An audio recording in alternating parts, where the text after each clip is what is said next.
In the pony car race, the Camaro left the gate late. They've been trying to catch the Mustang ever since. This year they did, and both cars are neck and neck in sales. Now we wonder if the race is worthwhile, since the sporty car market seems to be on a downhill treadmill. Very little has changed over last year's offering. Even the trunk remains too small to carry anything that goes in the trunk. Behind the rubberized grill housing lies Chevy's tried and true 350 V8, delivering somewhere around 245 horsepower. This is approximate because the engineers say that there can be more than a 15 horsepower variation in two engines built in the same day. Off the line, our tester was no neck snapper. We made third in 3.7 seconds. We actually had better times on last year's Camaro with the same engine. The 50-mile-an-hour run took 6.1 seconds.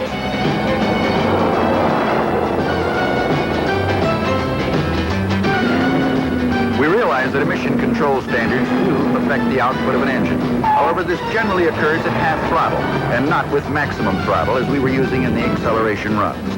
Our 60-mile-an-hour trip took 8.9 seconds. Whatever steam our Camaro lacked in accelerating, it more than made up for in the pylon course. In the run through the cones, we found that the name Hugger was aptly applied. The heavy-duty rally suspension package really works.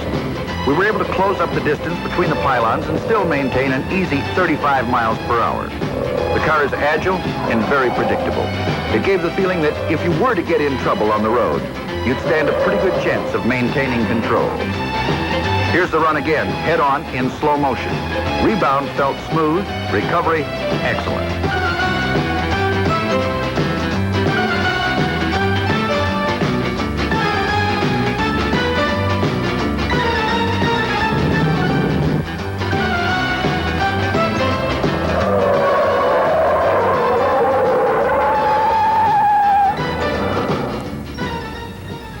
For stoppers, they gave us discs up front, with guns in the rear. From 30 miles an hour, 40 feet. At higher speeds, some correction was necessary to keep it in a straight line. From 50, 97 feet.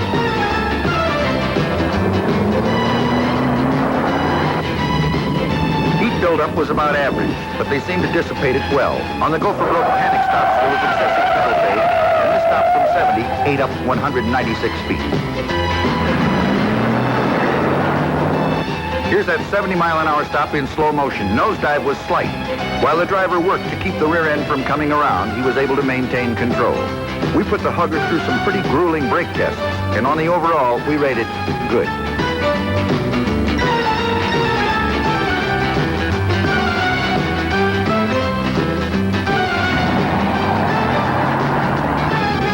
One very noticeable change on this 71 model are the bucket seats. Besides being much softer, the angle of the back is too vertical. We felt that they might have incorporated an adjustable seat back. The deep foam softness is nice when you first climb in, but after driving, discomfort sets in.